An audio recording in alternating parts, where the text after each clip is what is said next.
So my first question would be, how did you become a musician? And what's your story as an artist, whether there is history in your family with arts or classical music in particular? Okay. So to go in order, I got started in the public schools in Illinois, in the town I just mentioned, Granite City, Illinois.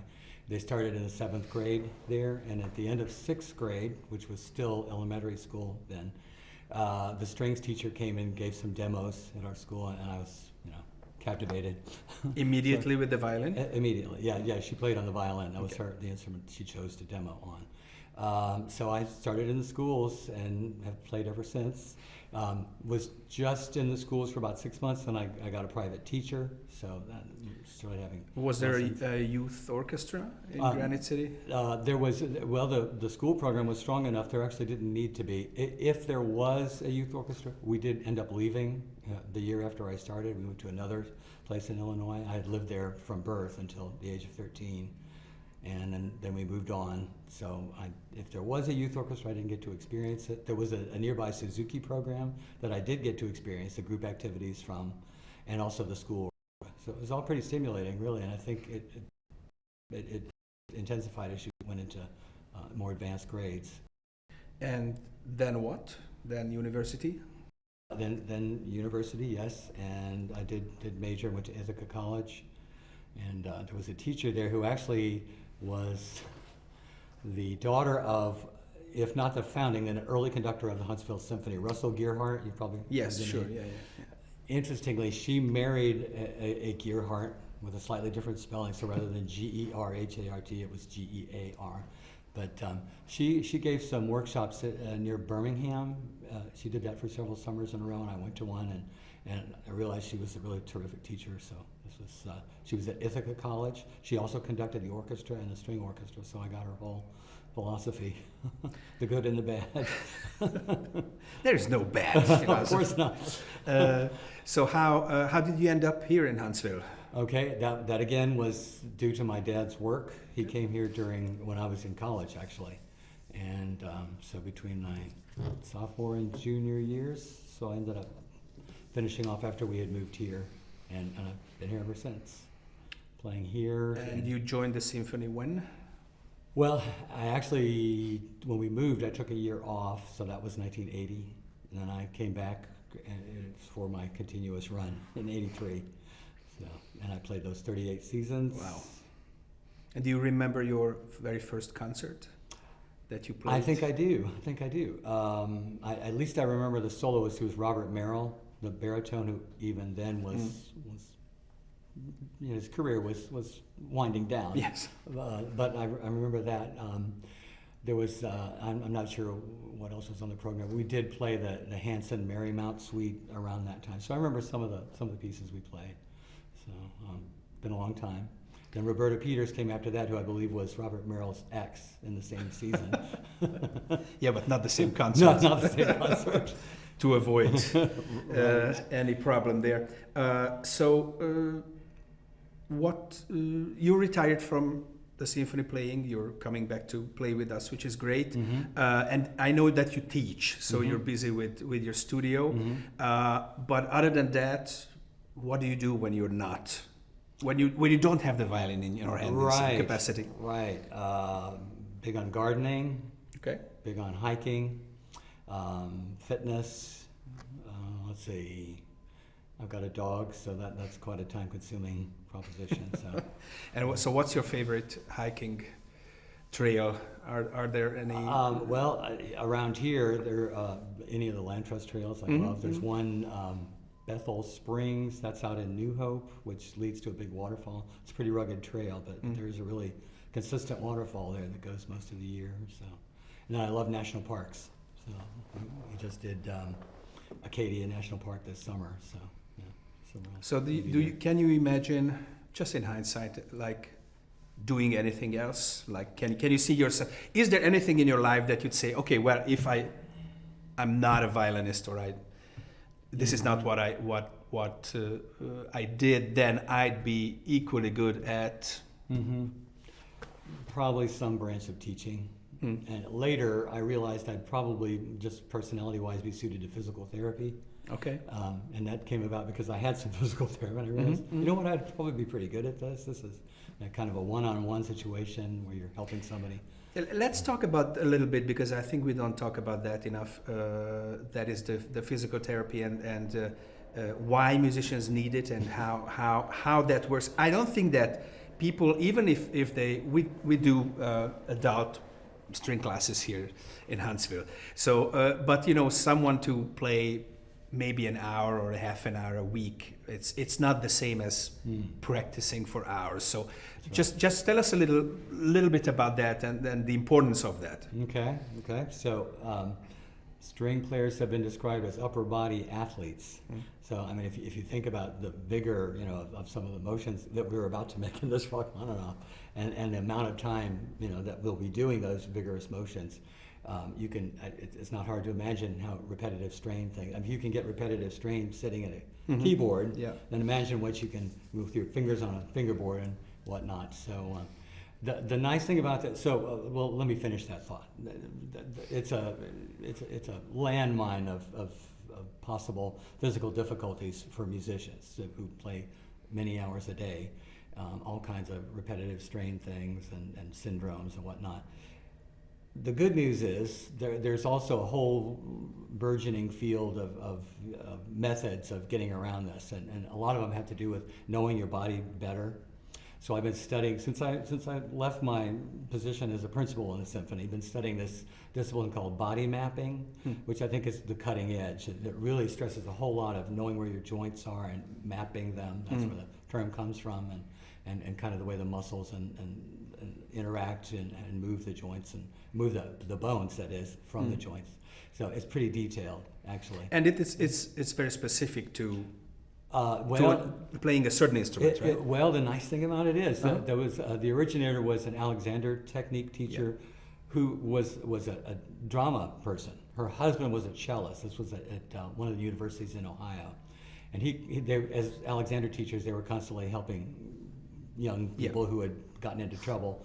And the cellist recognized that people often weren't sure where they were moving from. And if they weren't sure where they were moving from, they would generally move wrong. And so they were divorced. This was Barbara Conable. Her husband was Bill Conable. They were divorced, but she kind of took it on herself to promulgate this whole idea of that, we have mismappings or we've misinterpreted our bodies.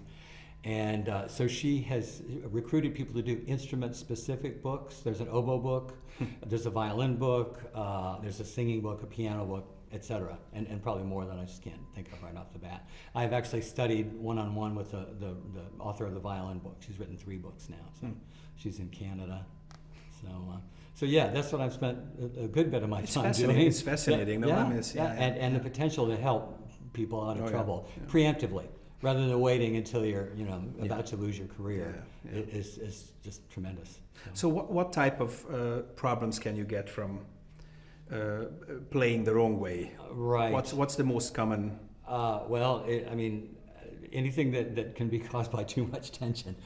Usually inflammation type things, and just overall, there's a very misunderstood area. Just the pain syndrome. That if we do something wrong for enough time, our nervous system will just adopt that mode of coping. Okay, so we'll be stuck in this mode of overreacting or fight or flight or whatever, and just have an overall pain syndrome. I think that's a lot of what musicians get into, because our work is also a bit stressful. So I think the stress and the mental stress, emotional, and then the physical, I think, combined to get us into just a lot of pain, which then leads to smaller things. And if your muscles get tight here, then you're going to compensate further up, and then you get the carpal tunnel syndrome, or what I had that required a surgery was cubital tunnel syndrome. That's an entrapment of the nerve right here. Now I was lucky because I found an endoscopic, non-invasive surgery that pretty much fixed it. So I was one of the lucky ones, because there are some people that never recover from that. The violinist turned conductor Peter Ungian had this problem, and he took up conducting because he didn't see himself being able to proceed with his career as a violinist. So So the potential is there for problems, but also hopefully nowadays for good. There's another similar discipline that has taken off in Europe called Timani, and those are the three syllables of the originator's name. It's Tina Margarita Nielsen, so it's Timani, Timani. Okay.